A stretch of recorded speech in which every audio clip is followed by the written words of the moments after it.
Gabriel Sevilla es investigador y crítico de artes escénicas.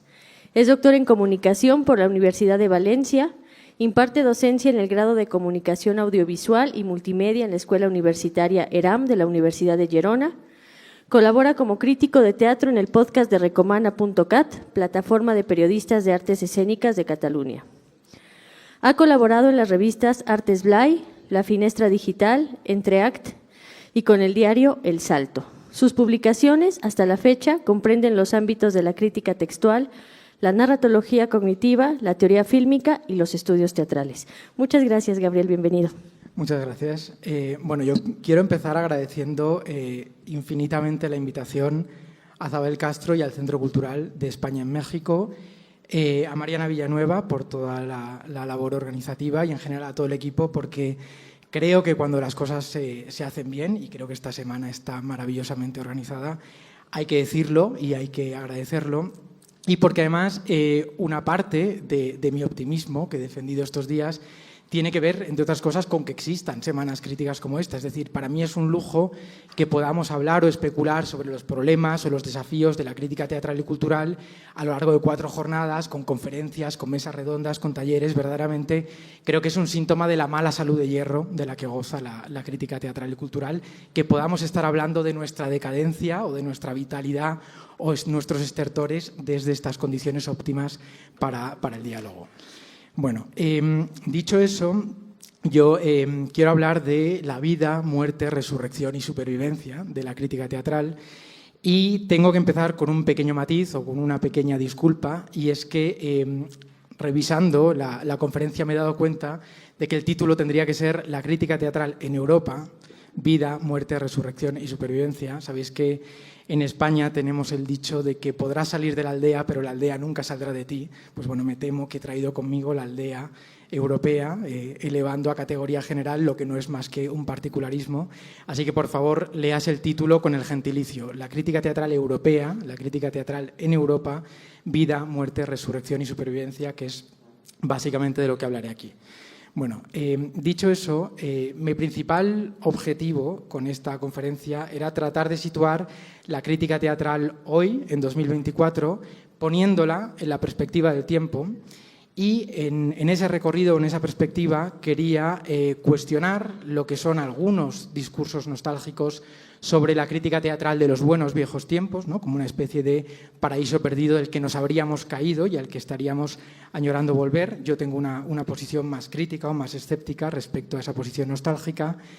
En segundo lugar, quisiera también relativizar la muerte posmoderna de la crítica teatral. Creo que llevamos como 50, 60 años oficiando ese funeral, el de la crítica teatral y el de otras tantas cosas, y creo que como todo, tendría que tocar en algún momento a su fin. Yo creo que es una página que podríamos empezar a pasar y asumir que estaríamos en una nueva etapa, que quizá nuestra tarea aquí es definir, pero creo que habríamos pasado ya de esa muerte o del llanto por esa muerte de la vieja crítica teatral. En tercer lugar, quisiera intentar cartografiar o hacer el mapa de lo que serían algunas de las resurrecciones digitales de la crítica teatral en el siglo XXI. Y, por último, me gustaría explorar algunas de las vías de supervivencia. Fijaos que ya no digo vida en el sentido pleno de la crítica moderna, sino vías de no extinción, vías de salvamento, tablas de salvación para los que queremos seguir haciendo crítica teatral en el siglo XXI, y me centraré en este caso en un caso de estudio en Recomana, la plataforma de crítica de artes escénicas en Cataluña, donde colaboro, porque creo que Recomana en los últimos años ha experimentado algunos cambios importantes que pueden contribuir al debate sobre las posibles vías de supervivencia de la crítica teatral en estos tiempos. Bueno, para mí todo este recorrido está atravesado por una idea fuerte, por una hipótesis que es la de la destrucción creativa, tal y como la decía Joseph Schumpeter. Es decir, yo entiendo que desde finales del siglo XX y principios del XXI la crítica teatral estaría en un ciclo de lo que Schumpeter llamaba destrucción creativa. Destrucción porque, por un lado, el proceso de digitalización y de precarización del periodismo estaría matando la vieja crítica teatral en papel, Pero al mismo tiempo, ese proceso de digitalización y de precarización estaría apuntando a nuevos formatos tecnológicos, a nuevos formatos laborales y a nuevos formatos discursivos donde podríamos seguir ejerciendo la crítica teatral. De manera que para mí hay un equilibrio, navegaríamos entre esas dos aguas destructivas y creadoras, y en ese equilibrio nos encontraríamos ahora, ¿no?, ante esos nuevos formatos que germinan creativamente dentro de una especie de panorama después de la batalla. Bueno, por eso, para poner a prueba esta hipótesis o para ponerla en la perspectiva del tiempo, quería hacer ese recorrido. Empezaré por lo que sería la vida de la crítica teatral en su periodo pleno, ¿no?, los 2 siglos que van, grosso modo, de mediados del 18 a mediados del 20. Después de eso, la muerte posmoderna o la declaración posmoderna de muerte de la crítica teatral en torno a 1950 o 60, que yo sitúo o amplío hasta la segunda década de 2000, grosso modo. En tercer lugar, la resurrección o resurrecciones digitales de la crítica teatral a partir de esa segunda década del siglo XXI hasta hoy. Y en último lugar, esas perspectivas de supervivencia de hoy en adelante, ¿no?, como perspectivas a futuro.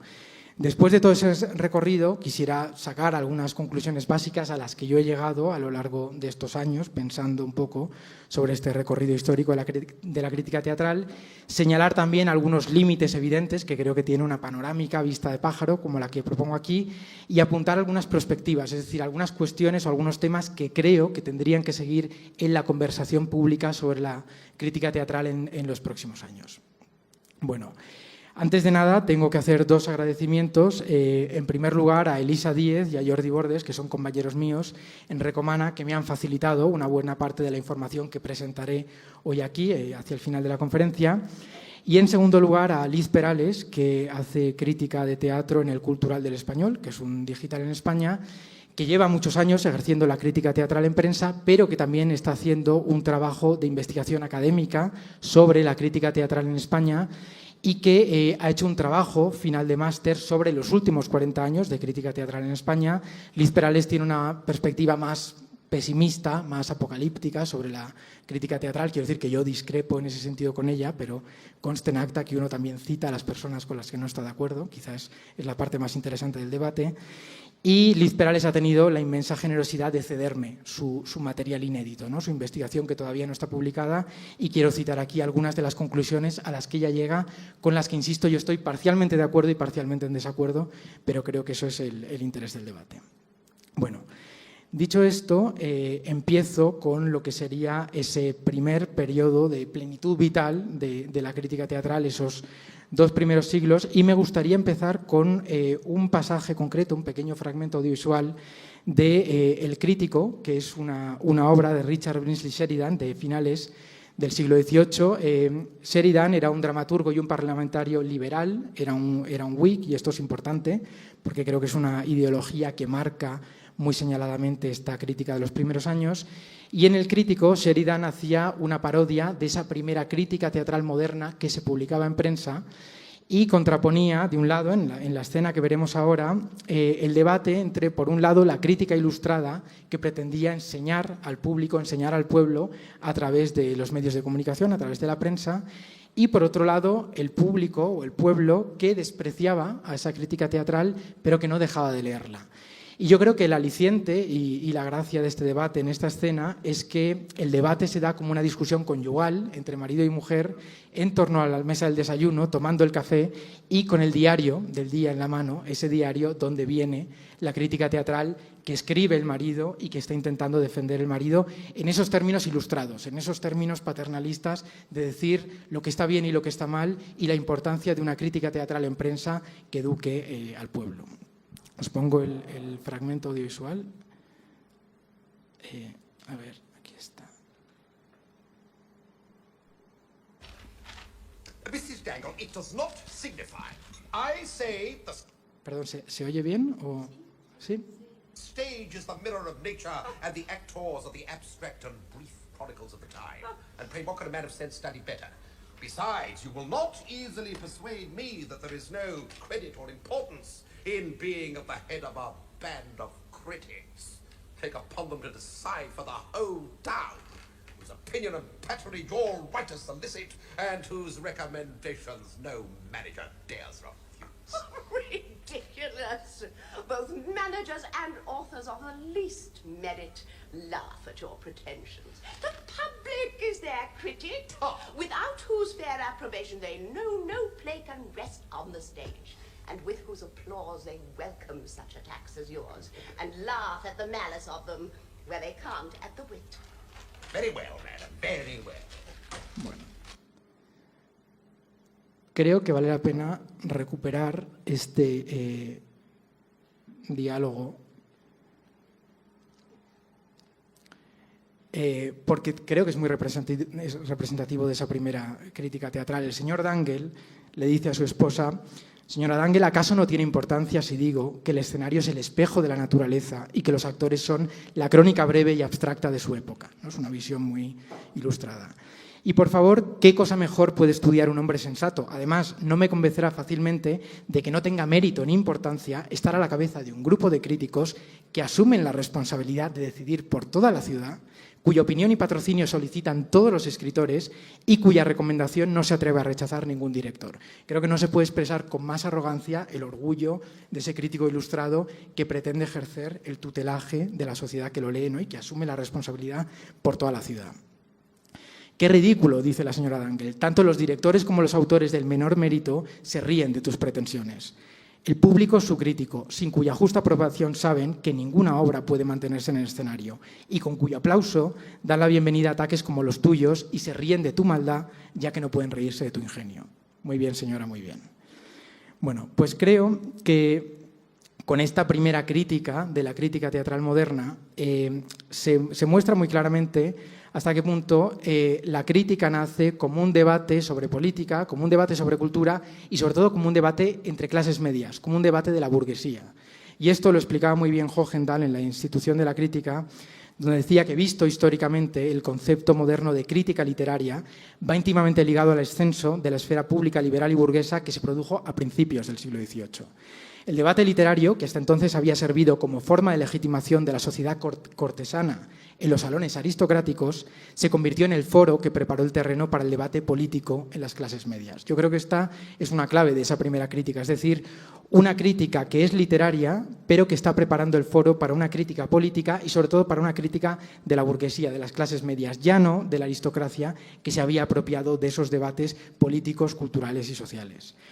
Bueno, con todo esto, creo que se subraya un vínculo clave en esta historia, que es el de la crítica con la ideología. Es decir, creo que resulta muy evidente a lo largo de estos 2 siglos de historia, de mediados del XVIII a mediados del XX, cómo la crítica moderna nace y muere con eso que Lyotard llamaba los metarrelatos, es decir, con los grandes intentos de otorgar algún tipo de sentido a la historia. Y ahí uno ve una crítica que cumple y está muy orgullosa de cumplir una función social muy clara, que es la de una prescripción ética, estética y política, la de decirnos qué es lo que tenemos que pensar, qué es lo correcto, qué es lo moralmente aceptable, qué es lo bello, etc., ¿no? Con lo cual, para todo este periodo, para todo este primer periodo de crítica teatral moderna, podríamos hablar de una crítica que nace con la Ilustración a principios del XVIII, que crece con los metarrelatos del liberalismo y del marxismo a lo largo del XVIII, XIX y principios del XX, y que muere en torno a los años 50 y 60 del siglo XX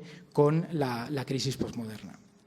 Bueno, esta crítica moderna tiene sus 3 santos padres, Johnson, Diderot y Lessing, que además dan a luz 2 tipos de crítica, y creo que esto es especialmente interesante para el debate que hemos tenido estos días, que es la crítica periodística y la crítica académica, que es interesante que nacen en los mismos años. Es decir, la crítica periodística, la crítica teatral periodística, se entiende o se suele considerar que nace en Inglaterra con las reseñas que publicaba Samuel Johnson en The Rambler, The Idler, The Gentleman's Magazine, mientras que la crítica más académica nacería en esos mismos años con Diderot en Francia y en ese epílogo de la poesía dramática o reflexiones sobre la poesía dramática a su obra El padre de familia.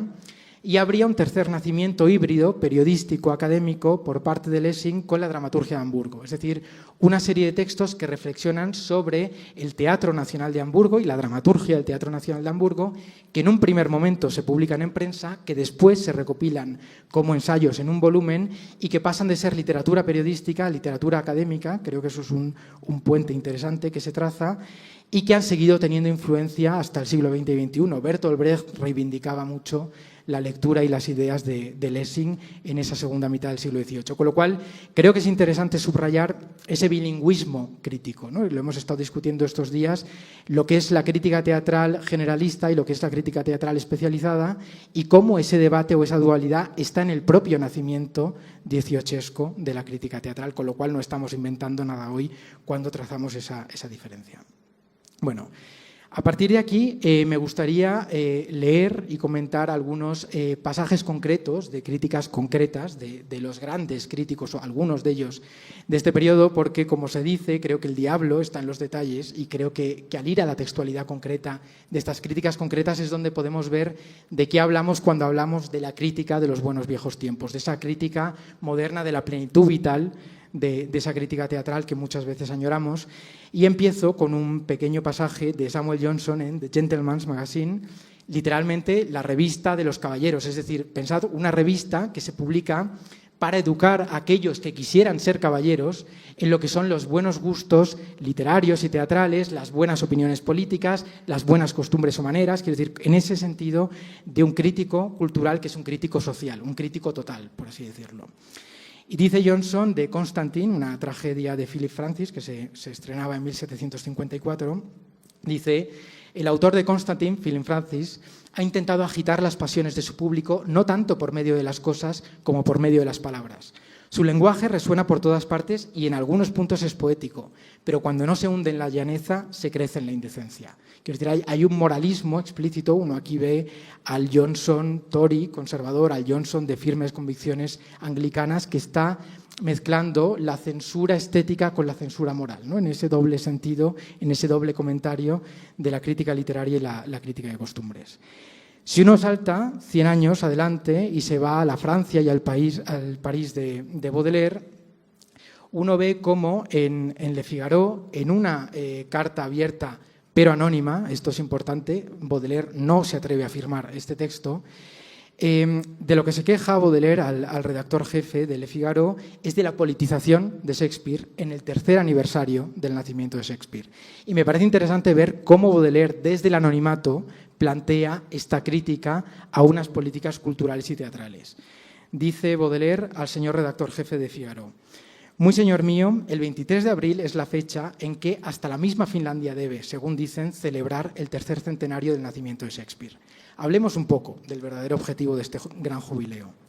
Como usted ya sabe, en 1848 se estableció una alianza adúltera entre la escuela literaria de 1830 y la democracia, una alianza monstruosa y extravagante. Olimpio, se refiere a Víctor Hugo, renegó de la famosa doctrina del arte por el arte y desde entonces él, su familia y sus discípulos no han dejado de predicar al pueblo, de hablar para el pueblo y de mostrarse en toda ocasión los amigos y los patronos asiduos del pueblo, tierno y profundo amor del pueblo. Desde entonces, todo lo que le gusta en literatura ha tomado el color revolucionario y filantrópico. Shakespeare es socialista.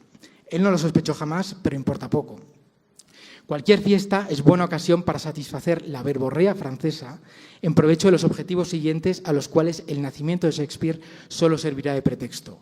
Primero, preparar e impulsar el éxito del libro de Víctor Hugo sobre Shakespeare y segundo, brindar por Dinamarca es lo menos que puede hacerse por Hamlet. Luego, según se les ocurra, brindarán por Jean Valjean, por la abolición de la pena de muerte, por la abolición de la miseria, por la fraternidad universal, en fin, por todas las estupideces propias de este siglo XIX en el que tenemos la fatigosa dicha de vivir. Creo que aquí, con todas las variantes que se quiera respecto a Samuel Johnson, se ve un mínimo denominador común, que es ese crítico que estos días hemos llamado más crítico juez que crítico intérprete, es decir, uno ve a un Baudelaire más preocupado por dar rienda suelta a sus preferencias personales, a sus filias y fobias y a sus demonios, que por intentar explicar o evaluar el sentido que podría tener la recepción de Shakespeare 3 siglos después de su nacimiento, ¿no? Se ve ese tono más satírico, más ofensivo, en que se habla de una alianza extravagante, de una alianza adúltera, en que se hacen acusaciones muy fuertes y no necesariamente interpretativas o explicativas en un sentido estético. Si uno salta 60 años adelante, a la República de Weimar, uno encuentra reseñas como la de Herbert Ijering, que defiende exactamente lo contrario de la de Baudelaire, por eso la selecciono. Ijering era un crítico teatral afamado en la época y muy amigo y en la línea de las tesis de Bertolt Brecht, que sostuvo públicamente a través de la prensa un debate con Bela Balas, el teórico sobre todo del cine, también dramaturgo y poeta, sobre las nociones de teatro, partido y revolución, o sobre las relaciones que el teatro podía tener con el objetivo de la revolución, con los partidos políticos, la posibilidad de un teatro partidista e incluso de una crítica teatral partidista. Y dice lo siguiente Herbert Dickering en la prensa berlinesa de los años 20. Dice: la cuestión del valor artístico no la resuelve un dramaturgo revolucionario como Toller. La cuestión del asunto ha sido ya resuelta por Upton Sinclair en un drama, Canto del Patíbulo, o por Leo Lania en su Huelga General. Aquí no es la cuestión decisiva la estética, sino la de la distribución y agrupamiento de la materia dramática, el reconocimiento y sumisión a la tendencia objetiva. En ese sentido, puede haber teatro partidista, cuya ventaja consiste en penetrar en todas las capas sociales. El favorecer ese surgimiento del teatro partidista es la política de la crítica teatral para hacer que se convierta en teatro mundial, cuya política abarque toda la humanidad. Creo que aquí se ve claramente cómo alienta o cómo subyace el metarrelato marxista, esa intención de crear un teatro que abarque toda la humanidad, un teatro que penetre todas las capas sociales y un teatro que, vinculado al partido, tendría que estar apoyado por una crítica teatral igualmente partidista. Esto quizá hoy nos resulta impensable, salvo en esta perspectiva arqueológica, pero creo que es una ilustración más de esa crítica teatral moderna que va unida a las grandes ideologías, que va unida a los metarrelatos de una manera que hoy en día nos resultaría, no sé si anacrónica, inconcebible o extemporánea. Y por último, en el rápido repaso a estos buenos viejos tiempos, quería rescatar una reseña de Alexander Woolcott, es la única no europea que citaré, una reseña de Woolcott en el New Yorker. Sabéis que Alexander Woolcott es probablemente la gran figura del crítico como estrella mediática, fue inmortalizado en esta película, El hombre que vino a cenar, que era ese crítico teatral como crítico cultural, como crítico social, como crítico político, o sea, el comentarista total, el que hablaba para los medios de comunicación, para la radio, y al que se le pedía su opinión básicamente a propósito de todo, ¿no? Ese crítico que hubiera podido encarnar Oscar Wilde a principios del siglo XIX, que tenía capacidad intelectual para opinar con cierto sentido, con cierta elegancia, con cierto ingenio a propósito de casi cualquier cosa. Woolcott recopiló muchas de sus reseñas en este libro, Mientras arde Roma, y quería recuperar la textualidad concreta, pasajes concretos de la reseña absolutamente demoledora que le hizo a Electra le sienta bien el luto, de O'Neill, que se estrenó en 1931.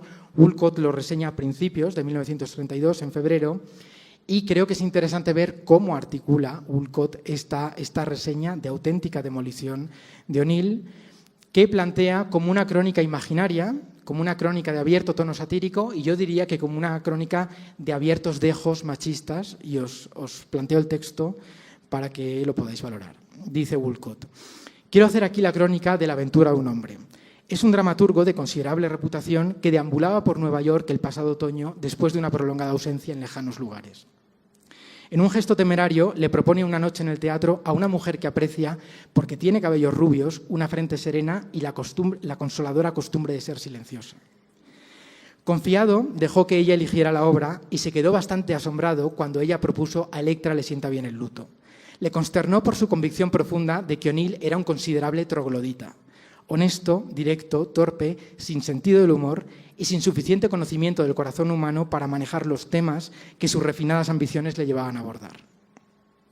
Para él, las largas y vacilantes escenas entre el hermano y la hermana, de la obra de O'Neill, tenían el aire atontado de un combate de boxeo en sus últimos asaltos. Le ponían ansioso, el cuello de la camisa le apretaba, le parecía que el mundo tenía que estar volviéndose loco.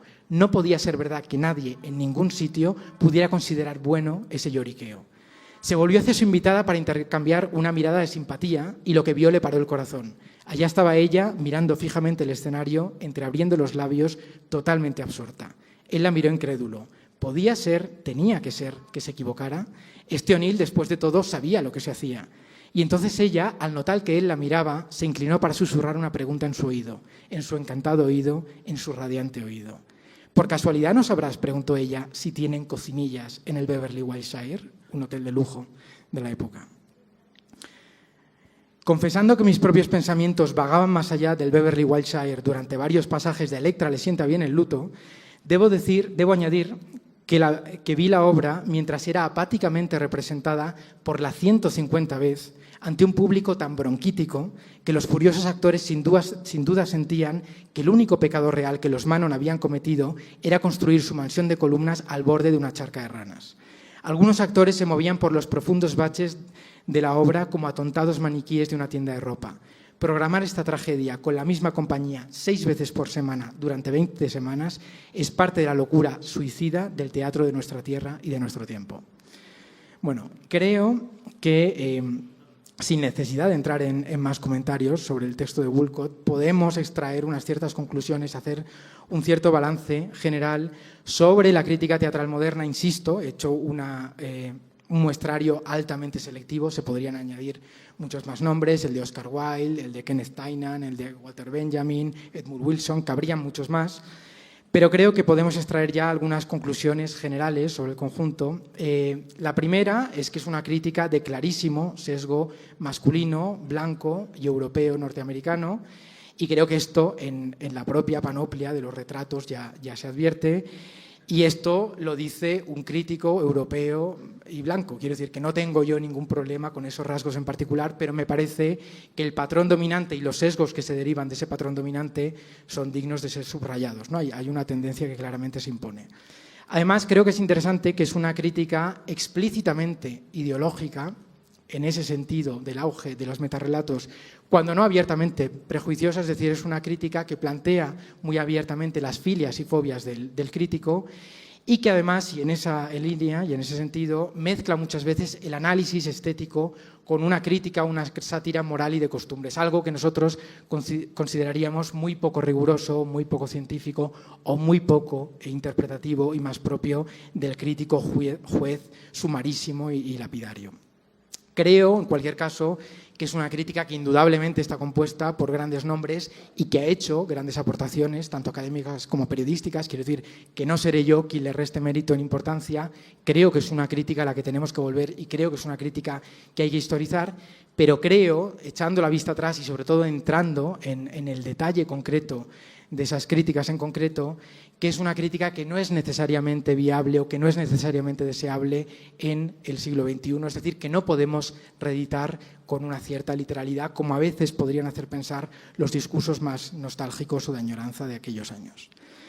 Bueno, terminado el balance de esta primera etapa de plenitud vital, quería pasar a la muerte posmoderna de la crítica teatral, y creo que aquí hay una obra, una película que la sintomatiza mejor que ninguna otra, que es Theatre of Blood, que en España se tradujo como Matar o no matar, este es el problema. No entraré a valorar las traducciones de los traductores audiovisuales en España.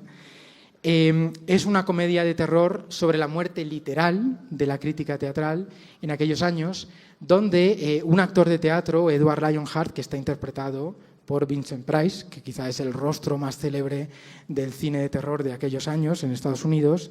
Este actor teatral, Edward Lionheart, asesina uno a uno a los críticos que le hicieron malas reseñas, utilizando las tragedias de Shakespeare como parámetro homicida. ¿De acuerdo? Asesina al modo de Otelo, asesina al modo del Mercader de Venecia o asesina, que es la escena que quiero mostraros, al modo de Troilo y Crésida, mostrándonos cómo un crítico, Héctor Snipe, aparece muerto a la manera de Héctor en Troilo y Crésida. Fijaos la mala fe, fijaos la ironía de que el crítico asesinado se llame Héctor, como el Héctor de la Ilíada, que aparece en la versión de Shakespeare, y se apellida Snipe, que sabéis que en inglés es tanto disparar como criticar, de manera que Héctor, el que critica, es asesinado como Héctor por el mismo hecho de criticar. Vamos a verlo, el breve pasaje, y si os parece comentamos.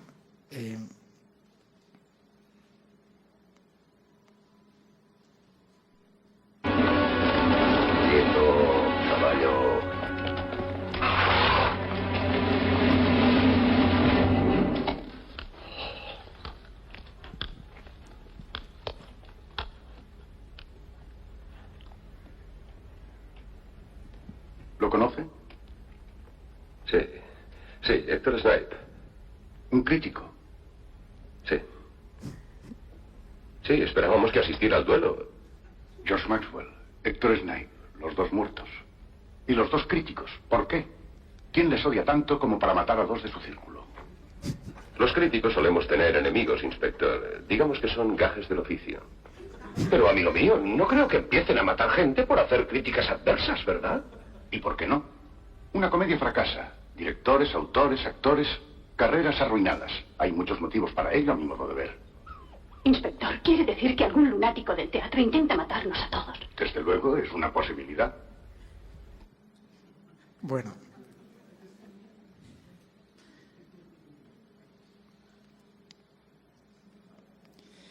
Creo que una película como Theatre of Blood muestra a través de este humor negro, de la muerte literal de la crítica teatral, un síntoma muy de época, que es ese pesimismo posmoderno, que para mí queda retratado mejor que por nadie por Fredric Jameson en su celebérrimo ensayo El posmodernismo o la lógica cultural del capitalismo tardío. Fredric Jameson además murió hace pocos meses. Y creo que en pasajes como este lo explica muy bien. Fijaos que esto está escrito en 1984. Y ya entonces, dice Jameson, los últimos años se han caracterizado por un milenarismo invertido en el que las premoniciones del futuro, catastróficas o redentoras, se han sustituido por la sensación de final de esto o aquello. Final de la ideología, del arte o de las clases sociales, la crisis del leninismo, 1984, de la socialdemocracia o del estado de bienestar. En conjunto, quizá todo esto constituya lo que cada vez con más frecuencia se llama posmodernidad. La cuestión de su existencia depende de la hipótesis de una ruptura radical o coupure que suele localizarse a finales de los años 50 o principios de los 60. Bueno, yo creo que esta sensación de final en la crítica teatral son tres finales o tres muertes.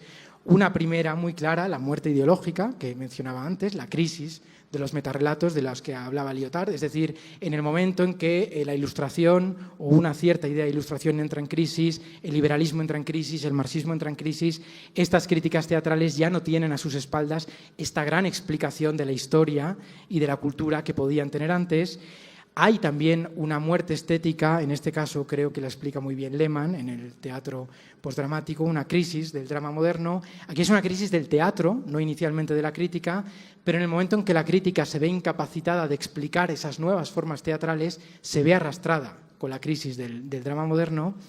Y creo que junto a la muerte ideológica, de la muerte estética, hay una muerte o muertes económicas hacia finales del 20 y principios del 21, a finales del 20, en torno a los 70, con la crisis del petróleo y la masificación de los nuevos medios de comunicación, de la televisión sobre todo. Creo que la película que para mí mejor sintomatiza esto es Network, de Sidney Lumet, que supongo que conoceréis, donde se muestra esta crisis conjunta de lo económico y de lo cultural.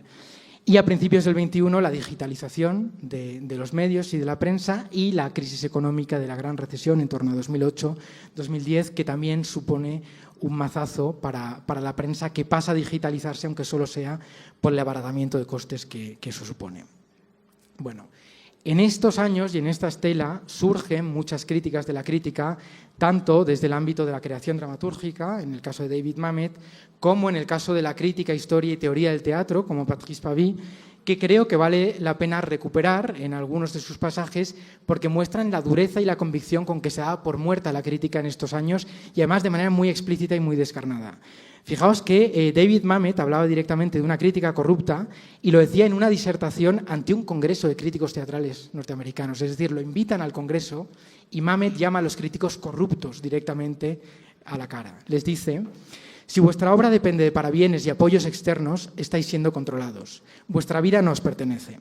Como queda demostrado en ese instante enfermizo en que debéis cumplir un plazo de entrega y nada tenéis en absoluto que decir, y no pensáis qué debo decir de esta obra, sino qué podría ser aceptable o ingenioso u original. Amad al teatro y aprended sobre él y esforzaos por mejorarlo y por crearos una profesión nueva. La profesión de crítico teatral está corrompida, pero vosotros no tenéis por qué corromperos. Creo que más duro que esto, en el 78, ante un congreso de críticos teatrales, es difícil. 20 años después, Patrice Pavy, en su famoso Diccionario del Teatro, que creo que habremos consultado todos, en la entrada de crítica teatral también hace un diagnóstico enormemente pesimista, pero creo que más completo, con más facetas. Dice Pavy: estamos ya muy lejos de la crítica apasionada de fines del siglo XIX, cuando Faguet, Sarcy o Lemaitre disponían de un espacio considerable para proclamar su entusiasmo, su furor, y aderezaban su argumentación con los chismes y escándalos de la vida teatral. Hoy la crítica ha quedado limitada en su importancia, su legitimidad y su impacto sobre el éxito de un espectáculo. Desde principios de siglo, el espacio de la sección teatral ha disminuido considerablemente, lo cual complica el análisis y la evaluación. Hoy puede observarse una apertura hacia la experimentación, pero también una cierta sensación de encontrarse inerme para describir un espectáculo y una cierta desconfianza hacia la teoría y las ciencias humanas que están dispuestas a prestar sus servicios en análisis del espectáculo.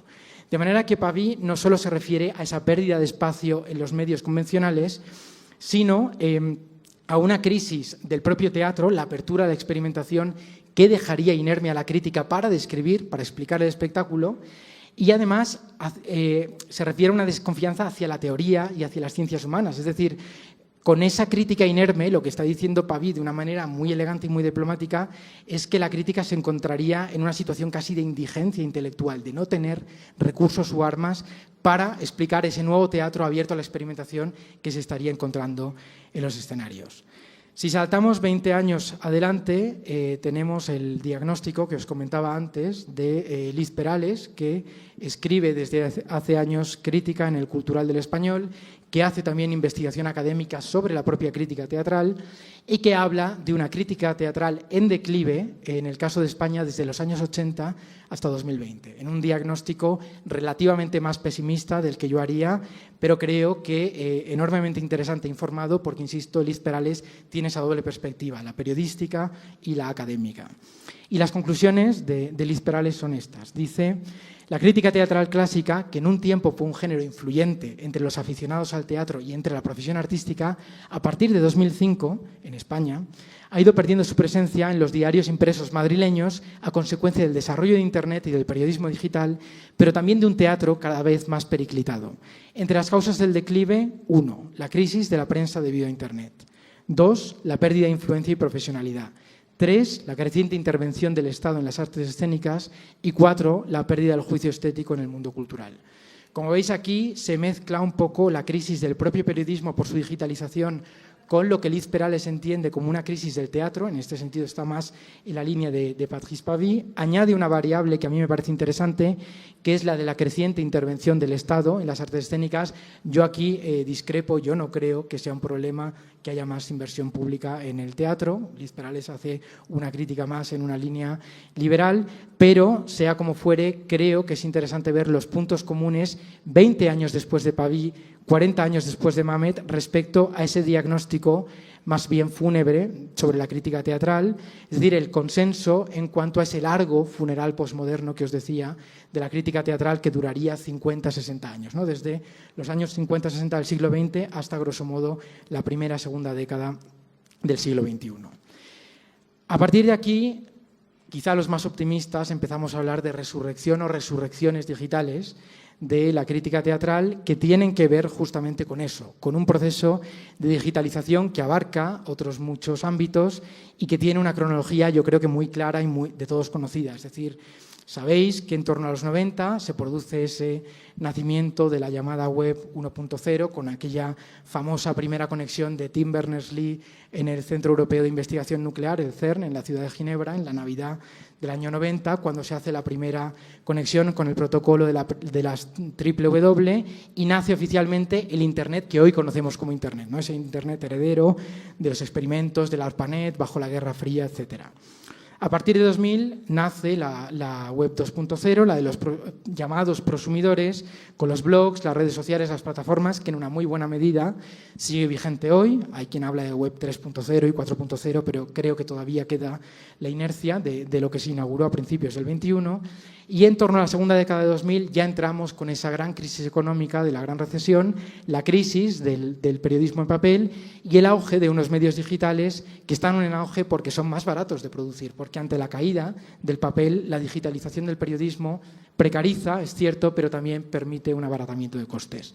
En 2020 tenemos el confinamiento por la pandemia global del COVID-19, que supone un salto cualitativo en los hábitos de consumo digital y que dan un nuevo empujón a la digitalización de tantas otras cosas y de la crítica teatral en particular. Y yo creo que esta digitalización muestra muy claro lo que os decía al principio sobre esa hipótesis de la destrucción creativa. Es decir, hay un elemento indudable de creatividad en esa revolución tecnológica de esos años, pero indudablemente también hay elementos o componentes de destrucción. Las dos crisis económicas, la de 2008 y 2020, creo que son situaciones clarísimamente destructivas, y el confinamiento por la pandemia del COVID-19 también es un hecho enormemente traumático y enormemente destructivo a nivel social, ¿no? Por el encierro que supone y la imposibilidad de tener una vida social y cultural como la habíamos tenido hasta entonces. De todo eso surge una nueva crítica digital que se expande en redes sociales, que se expande en plataformas digitales, que se expande en nuevos medios nativos digitales, en blogs y en webs especializadas, y en esos mismos años coincide con un relevo generacional por la muerte, sea biológica o profesional, quiero decir, por el fallecimiento o jubilación, de las grandes figuras de la crítica autoritaria o autorizada, ¿no? Con este pequeño matiz respecto a lo que consideramos una figura digna de respeto y consulta, o aquel crítico juez que condenaba o ensalzaba a su gusto.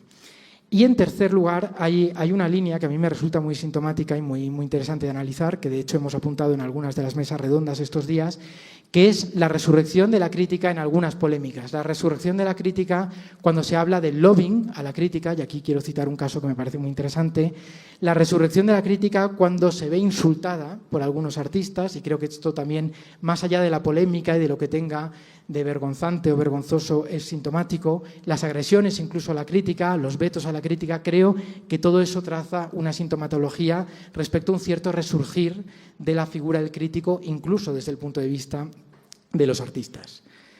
Bueno, respecto a los nuevos formatos digitales, muy brevemente, creo que el hecho más significativo es el auge de los formatos orales. Es decir, de pronto, con las nuevas tecnologías digitales tenemos un auge de la crítica hablada, sea en el formato de la videoreseña de formato largo, en YouTube, en formato breve, en Instagram o TikTok, o de lo que podríamos llamar las audioreseñas, es decir, la reseña en podcast, en un Spotify, en un iVoox o en cualquier otra plataforma digital. Creo que pocas veces antes en la historia habíamos visto tanta reseña hablada, un auge de la oralidad en lo que se refería al comentario de un espectáculo teatral. Y en cuanto a la crítica escrita, creo que aquí se da una bifurcación o un desgarro entre la escala micro y la macro. Es decir, de pronto tenemos las microreseñas en redes de microblogging, como X, la antigua Twitter, pero también volvemos a una cierta macroreseña, a recuperar ese antiguo espacio perdido por el que habíamos llorado tantas veces, la pérdida de espacio en los medios de comunicación, como lo señalaba Patrice Pavy. En los nuevos medios nativos digitales, yo aquí os cito dos de mi entorno más inmediato. Núvol es un digital cultural en Cataluña que se permite esas reseñas más largas, pero también de ámbito nacional, pero de sede en Madrid, el diario.es también tiene reseñas que pueden alcanzar las 1.500, 2.000 palabras fácilmente. Blogs que creo que son bastante consultados también en el entorno madrileño, el de Critilo, yo lo consulto bastante y lo recomiendo mucho, creo que vale la pena, o webs especializadas como Recomana, donde yo mismo colaboro y os comentaré después, donde yo mismo me he podido permitir reseñas de entre 1.500 y 2.000 palabras sin que nadie me pusiera ninguna cortapisa. Y todo esto va desde los medios nativos digitales que puedan tener más proyección hasta los blogs o webs especializadas que tienen obviamente un público más pequeño o más especializado. Bueno, en cuanto al relevo generacional, creo que los casos son muchos. En España y en Madrid, la muerte de Eduardo Aro Teclen a principios del siglo XXI, de esta ya puede hacer 20 años, pero Aro Teclen fue uno de los críticos estrella de la crítica madrileña y española en El País, que es el diario generalista más leído de España. La jubilación de Marcos Ordóñez a finales de 2021, con el cual creo que desapareció ya la figura del crítico que pudiera vivir de la crítica teatral. En Barcelona también en los últimos años se ha producido la jubilación de Joan de Sagarra, que era un clásico de nuestra crítica, o la muerte de Joan Anton Benach este mismo año.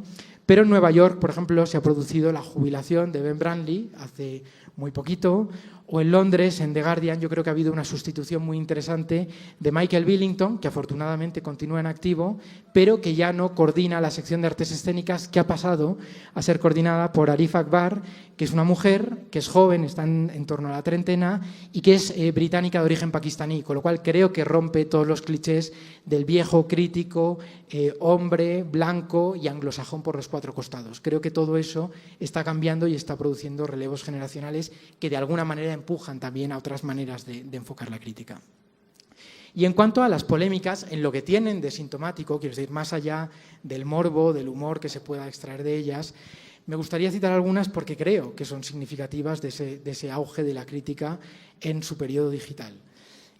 La primera que quería subrayar es la del lobbying a la crítica, que para mí es la más interesante de todas, que es la que señalaba Mark Fisher, nada que ver, os decía hace unos días, con el Mark Fisher del realismo capitalista. Es un crítico en The Guardian que reseñaba un espectáculo, Attachment, The Lead Show, donde hablaba de las estrategias de lobbying que practican muchas compañías en el Festival Fringe de Edimburgo, y habían llegado al punto en que una de las compañías había escenificado el propio lobbying a la crítica. Había hecho una obra para hablar de cómo las compañías de teatro hacen lobbying a los críticos de teatro. Entonces, dice Fisher de este espectáculo adjunto, el espectáculo de la sanguijuela. Dice, entre las compañías del Fringe, del Festival de Edimburgo, han estado circulando consejos sobre cómo atraer a los críticos de teatro. La idea es desenterrar algún artículo que el crítico escribiera y decirle qué bueno era antes de presentarle tu propio espectáculo. Como alguien que recibe esos emails, no sé cómo esperan que las compañías reaccionen. Debería estar halagado, intrigado o sorprendido por la coincidencia de que una obra que vi una vez tenga algo en común con una obra que quieren que vea. Lo gracioso es que el Kids Theatre de Stockport, que es una compañía de Manchester, ha llevado la idea al siguiente nivel. Adjunto, el espectáculo de la sanguijuela es una graciosa farsa sobre una compañía de teatro cuyos actores están tan agradecidos al crítico más influyente del mundo, Bob el Sanguijuela, que han diseñado un espectáculo para él. Revisando las antiguas reseñas de Bob, han comprendido que le gustan la sangre, las comedias románticas, Los Miserables, el metateatro y Gandhi, y le ofrecen todas esas cosas en una misma producción. Adjunto, el espectáculo de la sanguijuela es divertida y caótica, te desafía a tomarla en serio, pero identifica la actitud paradójica de la industria hacia los críticos. Bob es al mismo tiempo una sanguijuela que chupa la sangre del teatro y un supuesto salvador cuya opinión es valorada por los artistas. Los actores están indecisos entre el impulso simultáneo de matar y de halagar.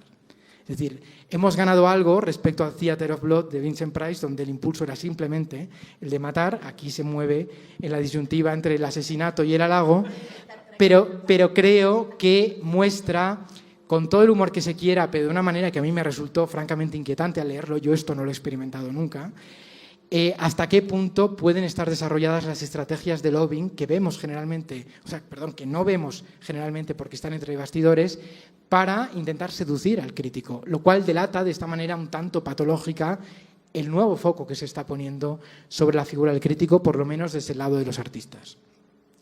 En el ámbito de los insultos, esto ya lo comentamos en la mesa redonda del primer día, los ejemplos más señalados han sido en los últimos años Angélica Lidl, que en 2022 en Caridad insultó a la crítica española. Este mismo 2024 en Diamond, el funeral de Bergman, insultó a la crítica francesa. Yo creo que esto tuvo más repercusión todavía porque un crítico francés, Stéphane Capron, demandó a Angélica Lidl, la llevó a los tribunales para exigirle que retirara su nombre de la obra teatral. De hecho, cuando la vimos en el Festival Grec en Barcelona, Angélica Lidl mostró en pantalla la propia prohibición. Dijo, no puedo mostrar esto porque me lo han prohibido.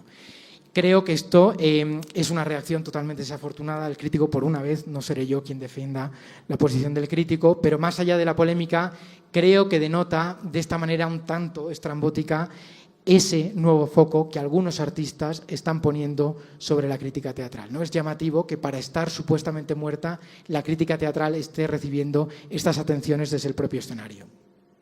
Otro de los ejemplos que creo que comentamos el año pasado fue la de una agresión directamente física de un director de ballet en Alemania, Marco Goecke, que atacó a una crítica del Frankfurter Allgemeine Zeitung por una mala reseña, donde la reseña decía que al ver la obra de Goethe uno se siente alternativamente enloquecido y muerto de aburrimiento.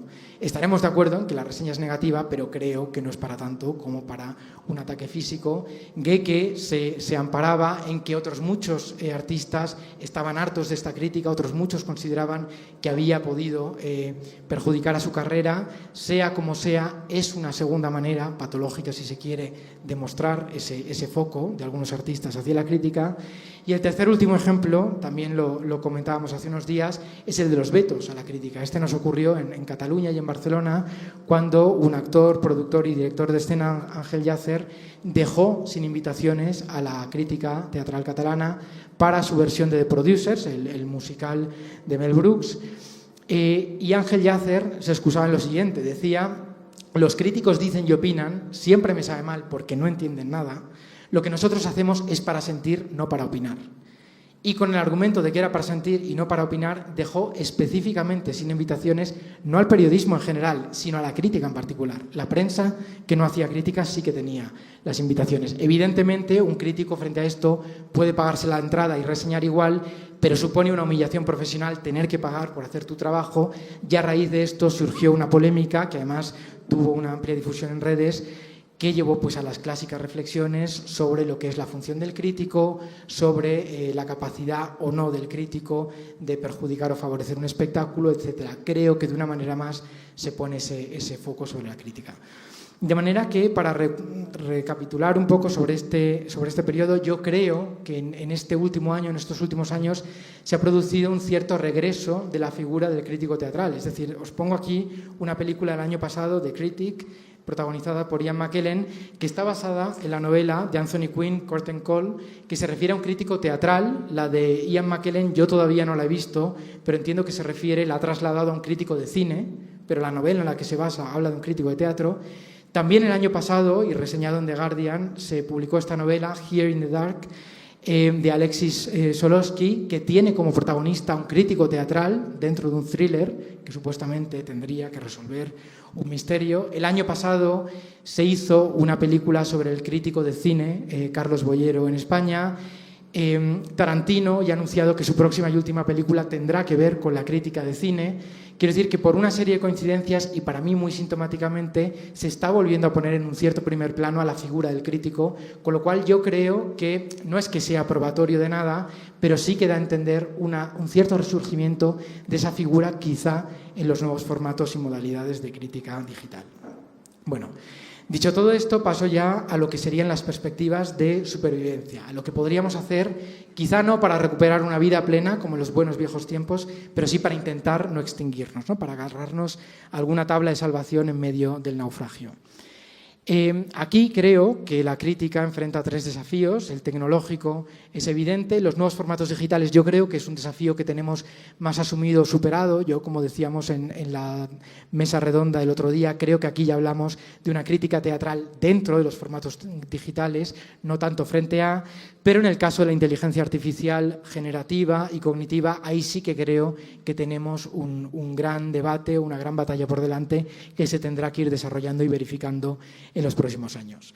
Hay un segundo desafío, el laboral, que para mí es clave y que pasa sobre todo por la precariedad de la crítica, por la explotación y autoexplotación. Creo que esto hay que decirlo. Muchos de los que hacemos crítica teatral creo que hemos descubierto que el jefe más despiadado que podíamos tener éramos nosotros mismos. Nadie nos ha exigido tanto por tan poco como nosotros mismos en ese entusiasmo autoexplotador. Y todo eso lleva a una cuestión de fondo que es el de la independencia económica de la crítica teatral, es decir, cómo podemos hacer para sufragar esa crítica y que siga adelante sin caer en conflictos de intereses o en un trabajo más de ONG que verdaderamente de profesionalización. Y en tercer lugar, el desafío discursivo que creo que pasa por nuevas formas y nuevos fondos. Es decir, creo que están surgiendo pues, esas críticas habladas, las críticas performativas de las que hemos hablado en los últimos días, las microcríticas, nuevas modalidades de reseña que tendríamos que explorar y que considerar, en las que tendríamos que curtirnos, y también nuevos fondos que para mí tienen que ver sobre todo con recuperar esa perspectiva ideológica que señalaba respecto a la crítica moderna de los buenos viejos tiempos en el ámbito generalista. Y esto para mí es importante porque nadie echaría de menos una perspectiva ideológica en el ámbito de la crítica académica. Creo que ahí la tenemos bien trabajada, se puede trabajar siempre más, pero creo que ahí la tenemos ganada. Ahora, en el ámbito de una crítica generalista, en el ámbito de una crítica en prensa, en redes, creo que una crítica informadamente feminista, una crítica informadamente postcolonial, una crítica informadamente queer, para poder valorar muchos de los espectáculos que nos encontramos, todavía es un reto en cuanto a nuevos fondos que tendríamos que afrontar y que superar. Bueno, dicho todo esto, el caso de estudio que os quería plantear es el de Recomana, que, como os decía, es una plataforma de crítica de artes escénicas en Cataluña, en la que yo mismo colaboro. Se creó en 2013 en plena gran recesión, en lo más duro de la crisis económica. Creo que esto es muy significativo. Recomana surge como una respuesta cooperativa ante los despidos masivos en el ámbito del periodismo y de la prensa cultural y teatral. Actualmente está formada por más de 40 profesionales de la crítica en artes escénicas. Creo que es importante, es un panel bastante amplio. Y Recomana incluye sobre todo críticas teatrales, pero también entrevistas, recomendaciones, talleres de formación, los premios de la crítica que hacemos desde hace años y acompañamientos de público. Bueno, en la página web es donde ofrecemos críticas. Yo aquí creo que se puede decir orgullosamente que se cubre un amplio abanico de las artes escénicas. Yo personalmente estoy mucho más cerrado a la crítica del teatro de texto, al más tradicional, si queréis, y algo de lo que ahora llaman escena híbrida o teatro postdramático, pero en Recomana se cubre el teatro de texto, de sala, de calle, danza, circo, magia, es decir, el conjunto de las artes escénicas, y tenemos como dos vertientes: la crítica más veterana, que es la que llamamos propiamente Recomana, y la crítica joven de los menores de 30 años, que es la que se llama Nova Veu. Nova Veu en catalán es literalmente nueva voz, ¿no? Son esos críticos menores de 30 años. Junto a la web tenemos el podcast, donde están la crítica y las entrevistas. Y aquí creo que es importante señalar el apoyo que recibimos de medios de comunicación, de instituciones y festivales, porque es un apoyo absolutamente fundamental. Sin esto, evidentemente, no seguiría adelante. Podemos hacer el podcast en una radio profesional, en Radio Fabra. Recibimos apoyo del Institut del Teatre, que es el instituto donde se forman pues, los dramaturgos, directores, intérpretes en Barcelona, el Festival Grec, el Instituto de Cultura de Barcelona, el Instituto Catalán de Empresas Culturales. Quiere decir que hay una amplia red de apoyos institucionales y económicos sin la cual no podríamos subsistir. Celebramos también unos premios de la crítica que en este último formato llevan ya 26 ediciones, desde el 99. Tuvo nombres anteriores, lo digo porque si alguien traza la arqueología, en verdad había premios de la crítica anteriores bajo otros nombres. Hacemos talleres de formación para jóvenes periodistas culturales. Yo mismo he corregido reseñas de escolares de secundaria que después de ir al teatro comentan el espectáculo y les hacemos un poco de seguimiento y les damos consejos respecto a cómo podrían redactar sus críticas, y con esa idea de gamificar los procesos educativos, pues se hacen incluso concursos de críticas teatrales para ver cuáles habrían sido más logradas. Y en cuanto a redes sociales, pues bueno, utilizamos sobre todo X, Instagram y Facebook por este orden de importancia y de impacto para recomendar espectáculos y para difusión de todo tipo de actividades, incluidas las reseñas, que yo diría que es nuestra punta de lanza, nuestro punto fuerte. Para que os hagáis una idea brevemente de lo que pueden ser las dimensiones de este proyecto, digamos, de supervivientes, de este proyecto enormemente humilde y modesto. La web tiene un total de visitas desde enero de este año 2024 hasta el 25 de octubre de algo más de 300.000, con una media mensual entre 30 y 36.000, ¿de acuerdo? Ahora bien, aquí viene el gran pero. Nuestra tasa de rebote está en el 64%, es decir, 6 de cada 10 personas que entran en la web entran y no dan clic en nada más, lo cual es coherente con el siguiente dato: tiempo medio de visitas, medio minuto. Es decir, tenemos una cierta acepción de público, tenemos, si queréis, el clic de la curiosidad, pero tenemos una baja retención de audiencia. Hay gente que se interesa por la web, pero todavía no hemos logrado atraer lo suficiente al público como para que se quede más tiempo. Obviamente, esta media de visitas de medio minuto incluye al lector que se queda a leer una crítica a fondo durante varios minutos y al lector que entra y quizá espantado por la interficie la abandona rápidamente a los pocos segundos. Entre los picos y los valles sale grosso modo esa media aritmética, pero yo creo que lo interesante es ver cómo empezamos a tener un volumen de visitas que no es desdeñable, pero tenemos esa mala tasa de rebote excesivamente alta. En cuanto al total de seguidores, estamos por los 14.000, en Twitter sobre todo es donde más tenemos, casi 8.000, Instagram está creciendo mucho últimamente, pero no llega a los 4.000, y Facebook claramente es la que está más de capa caída, por debajo de los 3.000. Y para dimensionarlo un poco en el ámbito español, pensad que un diario como El País tiene casi 23 millones de lectores mensuales, ¿de acuerdo? Nosotros tenemos 30.000. Un medio como La Vanguardia, catalán, tiene 4 millones largos de lectores mensuales, nosotros estamos en esos 30.000. De manera que somos enanos al lado de gigantes, no dejamos de ser eso, pero creo que poco a poco se va ganando un público, se van haciendo progresos. Y sobre todo creo que es evidente que ninguno de los críticos que integramos Recomana habríamos podido alcanzar estas cifras, por modestos que sean, individualmente, en un proyecto individual, en un blog, en una web personal. También hacemos acompañamientos de público, los coloquios postfunción, que supongo que se hacen en tantísimos otros sitios, que es esa idea de que el público se encuentre con los artistas con la mediación de la crítica que trata de moderar e informar un coloquio respecto a la obra y la versión de la obra. Y junto a eso, me parece importante señalar, tenemos un proyecto piloto que se llama Cura Cultura, donde con la idea de que la cultura y el teatro tendría un valor terapéutico o curativo, tenemos la intención de llevar al teatro a colectivos tradicionalmente excluidos del teatro.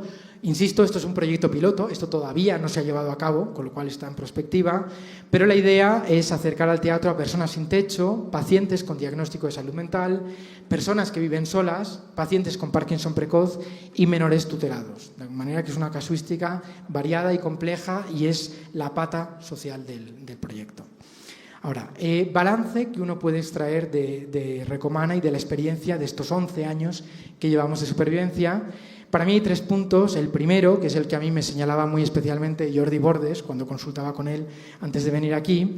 Jordi me decía que lo fundamental es diversificar la actividad, es decir, reseñar no es suficiente. Nosotros nacemos con la voluntad de hacer crítica teatral, pero uno se da cuenta, casi como quien se cae del guindo, de que una buena parte del público, de la ayuda que podemos recibir, tiene que ver con actividades de formación, de nuevos periodistas culturales, de acompañamientos de público, en los coloquios postfunción o en las tareas más sociales. Quiero decir que la crítica puede ser punta de lanza, pero por sí sola tiene muy difícil la supervivencia. En segundo lugar, que es imperativo explorar nuevos formatos discursivos. Nosotros llevamos 2 años, desde 2022, haciendo reseña en podcast y seguimos en ello. Yo es el ámbito en el que estoy más activo ahora. Queremos ampliarlo a reseña de vídeo, es decir, queremos poder grabar, realizar en vídeo esos encuentros que tenemos en Radio Fabra, pero todavía es una idea futuro, todavía no está realizada. Y hay una tercera conclusión que es laboral, que es la de explorar nuevos formatos como el cooperativo. Aquí en Recomana se dice siempre, con una perspectiva, no sé si idealista, pero muy militante, que tendríamos que pasar de ser cooperativa pasar de ser ONG a ser cooperativa. ¿De acuerdo? Ahora mismo somos una ONG con vocación cooperativa. Somos un proyecto que se basa más en el entusiasmo y en el empuje romántico de esos críticos que quieren seguir haciendo su trabajo, pero a la que le faltaría dotarse de esa estructura legal del cooperativismo que probablemente nos haría más fuerte y nos haría más resistentes a las crisis económicas, con lo cual, bueno, esta es la perspectiva que tenemos, pero digamos es todavía un deseo, digamos, para el futuro. Bien. Dicho todo esto, las conclusiones básicas que yo extraigo de todo este recorrido temporal de la crítica teatral, básicamente son 3. La primera, volviendo a la hipótesis, es que yo creo que podemos hablar de ese ciclo de destrucción creativa de la crítica teatral desde finales del siglo XX y principios del XXI. Creo que esa digitalización y esa precarización verdaderamente es inequívoco que está destruyendo la vieja crítica teatral en papel, pero creo que es innegable que está apuntando esos nuevos formatos tecnológicos, esos nuevos formatos laborales y esos nuevos formatos discursivos que están apuntando, que están germinando, que no están plenamente cristalizados, pero que empiezan a ser opciones posibles para sobrevivir. En segundo lugar, yo entiendo, a diferencia de otros de los críticos que he citado, Liz Perales u otros anteriores a ella, que el largo funeral posmoderno de la crítica teatral y de tantas otras cosas estaría tocando a su fin. Yo creo que es una página que tendríamos que estar pasando, que se está ya evidentemente pasando. Y en tercer lugar, creo que esa crítica de los buenos viejos tiempos es evidente que no volverá, y cuando uno mira las textualidades concretas tampoco tiene por qué volver. Y con esto no estoy diciendo que no tengamos nada que aprender, en absoluto, pero creo que no es reditable en un sentido literal y que en ese sentido tendríamos que matizar nuestra nostalgia con algo de esa perspectiva histórica más concreta y más textual. En cuanto a los límites de esta panorámica, como decía, a vista de pájaro, es evidente que me he centrado sobre todo en una crítica de teatro de texto, es decir, no he hablado de la crítica de teatro, de la crítica de danza, de circo, de magia, de teatro de calle, y lo digo muy insistentemente porque soy consciente, por mi entorno en Barcelona y en Cataluña, que son disciplinas de las artes escénicas que plantean casuísticas muy variadas que no necesariamente se engloban en lo que he dicho yo aquí. En segundo lugar, también es obvio que he hablado sobre todo de crítica generalista, mucho más que especializada. Me he centrado sobre todo en crítica en prensa, en redes sociales y en plataformas. Prácticamente no he hablado de la crítica académica, a pesar de que es el ámbito del que yo mismo vengo, pero creo que en la crítica generalista se verifica de una manera más clara la función social que podemos llegar a cumplir, el impacto cuantitativamente más amplio de la crítica teatral, por más que la especializada también tenga alguno. Es una mirada, la que os he planteado aquí, claramente europea y eurocéntrica. He hablado de Inglaterra, Francia, Alemania, de España, de Cataluña. Me he dejado fuera otros ámbitos que conozco peor. Y, evidentemente, la perspectiva es muy masculina, muy masculinizada y muy blanca. Es decir, es cierto que las historias del teatro y de la crítica teatral o de la crítica literaria de las que disponemos tienen este sesgo. Es difícil salir de ellos y encontrar otros ejemplos, el de Dorothy Parker, por ejemplo, en el Estados Unidos de los años 20 y 30, habría más, pero bueno, creo que es una de las asignaturas pendientes que nos queda. Y ya para concluir y como perspectiva, puntos que creo que tendríamos que seguir trabajando en un futuro. Para mí el primero, el que a mí personalmente más me obsesiona, es el de trazar una historia de la crítica teatral en particular, más allá de las historias del teatro o de la crítica literaria. Creo que la crítica literaria está bien historizada, creo que el teatro está razonablemente bien historizado, pero creo que nos falta una historización más completa y más exhaustiva de nuestra disciplina, que es la crítica teatral. Yo he tenido problemas para encontrar materiales que de una manera más o menos orgánica, global e integrada nos lancen una mirada sobre esa perspectiva del tiempo respecto a la actividad de la reseña teatral y muy especialmente en medios de comunicación. En segundo lugar, creo que tendríamos que trabajar y discutir sobre ese regreso de la ideología o de las ideologías, de lo que Lyotard llamaba los pequeños relatos frente a los metarrelatos que han caído, en la crítica teatral generalista. Insisto, en el ámbito académico creo que está trabajada, pero yo muchas veces echo en falta cuando vemos obras como Jauría, no sé si la habréis visto, conocéis, sobre las violaciones grupales, o el Prima Facie de Susie Miller, que también ha circulado bastante en los últimos años, una crítica feminista bien informada que sea capaz de poner en contexto y perspectiva ese tipo de espectáculo, o cuando vemos en España y en Madrid un musical como Malinche, una crítica informadamente postcolonial que sea capaz de entrar a un debate informado respecto a esa propuesta escénica. En relación con eso, creo que tenemos pendientes los debates sobre censura, autocensura, que hemos hablado estos días también, y posible cancelación en la crítica teatral, que muchas veces van anejos al debate ideológico, y creo que ahí hay bastantes discusiones pendientes.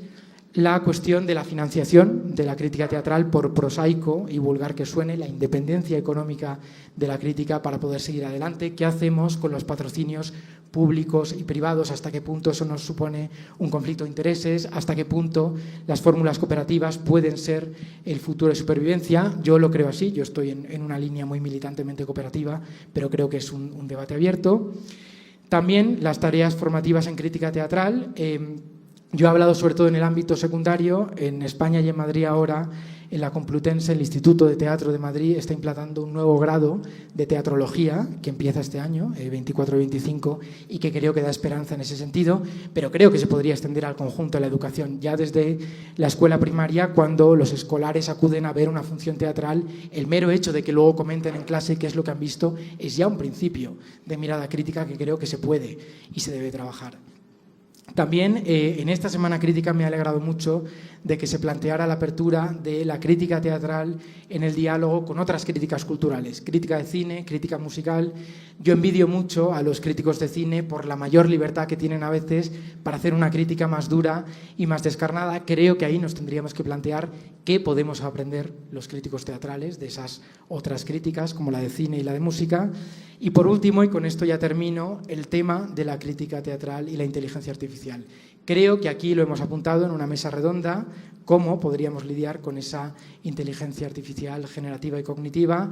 Yo personalmente tengo más dudas y más preguntas que certezas, pero creo que eso tendría que ser también una de las cuestiones fundamentales que abordáramos los próximos años.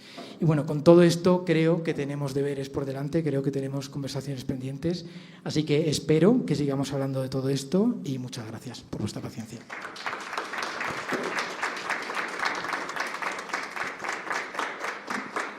Muchas gracias, Gabriel. Sin duda alguna nos sirve muchísimo siempre, resulta luminoso pensar nuestro pasado para entender nuestro presente e imaginar futuros posibles.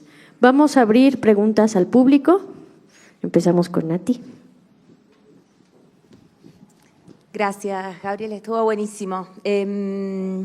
Pensaba un poco en los nuevos formatos que están surgiendo en este renacimiento, que me parece que está anclado sobre todo en una fuerza muy poderosa que es la identificación. Me parece que los influencers que mejor funcionan, la gente que tiene capacidad de llegar a las audiencias, es la gente en Argentina, por ejemplo, es llamativo que la mujer que más, la cocinera más famosa es una cocinera que se jacta de no ser cocinera, por ejemplo, y tiene millones de seguidores, y la gente tiene la sensación de, bueno, si ella lo puede hacer, yo lo puedo hacer.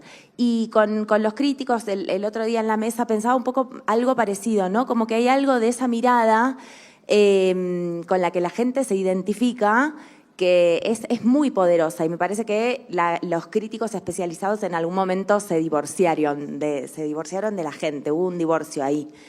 Me pregunto si no tenemos que pensar, si no estaría bueno pensar en un tercer estadio donde de vuelta nos hermanemos un poco los críticos especializados, si se quiere, con el público, donde podamos tomar algo de esto que está sucediendo, esta identificación, esta mirada, si se quiere, plebeya, común.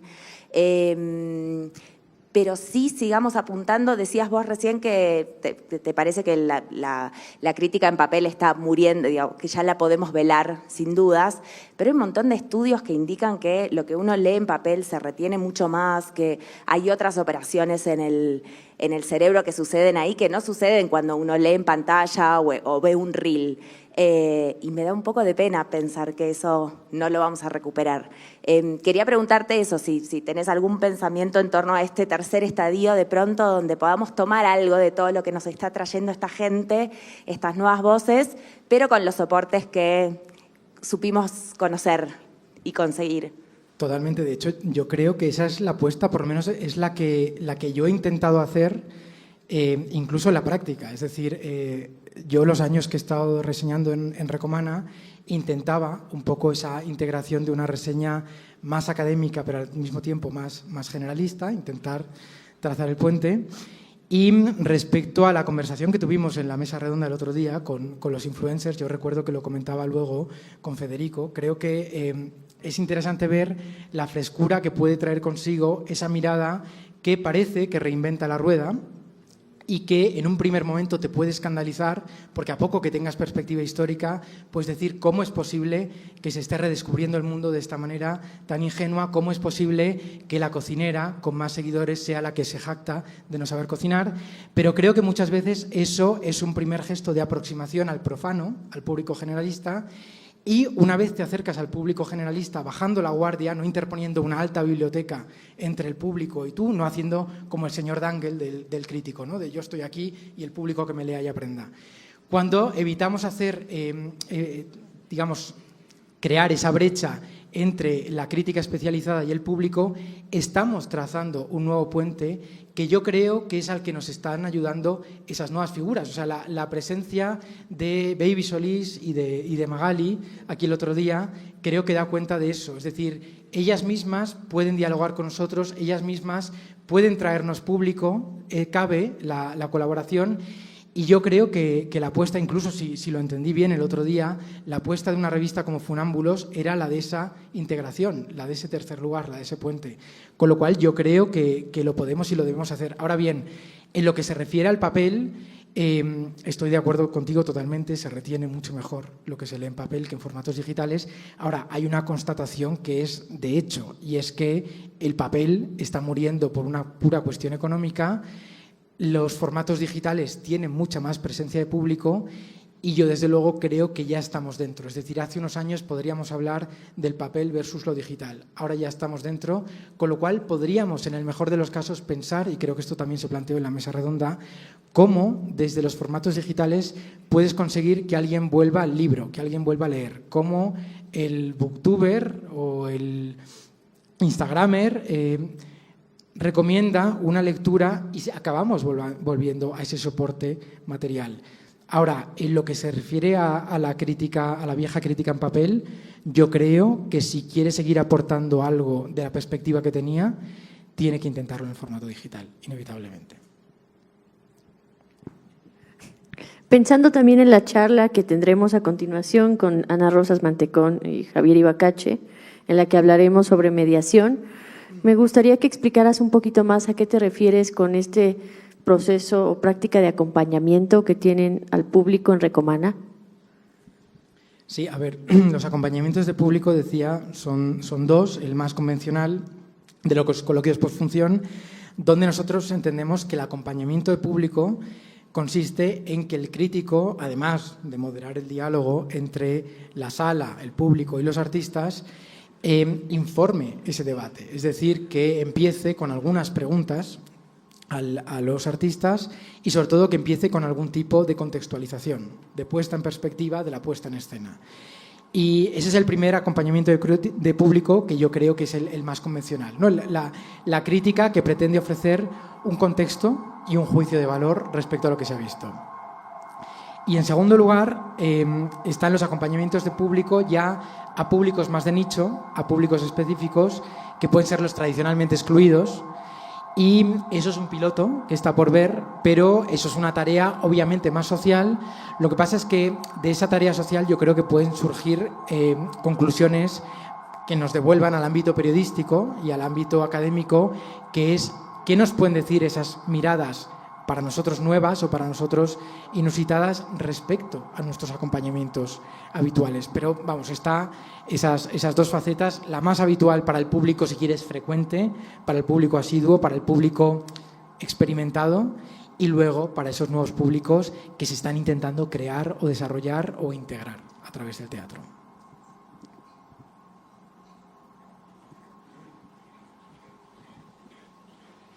Gracias. Me vino a la mente Zule Roney sobre su manifiesto La descolonización del inconsciente, y que habla sobre las tensiones que el ser humano hoy en día está viviendo, pero tiene en particular un apartado que habla sobre el riesgo o la sensación de que la ignorancia se está apoderando de todo. O sea, es decir, en el sentido de que está manipulando ideologías, inclusive puestos políticos, la academia, la salud, en fin. ¿Cómo se puede enfrentar o cómo puede entender la crítica hoy en día este fenómeno de las pulsiones, de las tensiones que está provocando ese tipo de situaciones y esta cuestión de esa sensación de que pareciera que la ignorancia se está apoderando fuertemente o cada vez más? Yo subrayaría el pareciera, porque creo que es indudable que los nuevos formatos digitales han producido lo que a veces se llama, no sé si bien o mal, una democratización del acceso a los contenidos, a la cultura, una masificación, si se quiere, porque sigue habiendo brechas digitales, brechas económicas, brechas educativas, todo eso está ahí.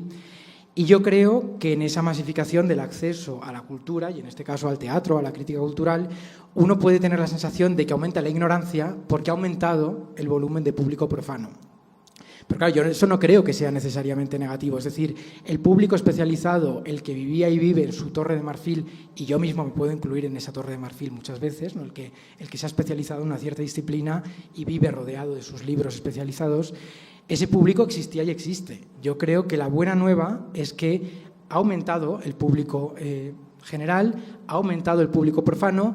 Eso puede tener como efecto de rebote la sensación de un aumento de la ignorancia, pero lo que significa es que tienes más gente implicada en la conversación que antes no es que no estuviera o que no fuera ignorante, si es que quieres llamar al profano ignorante, es que no tenía la ocasión de pronunciarse, no tenía la ocasión de dialogar.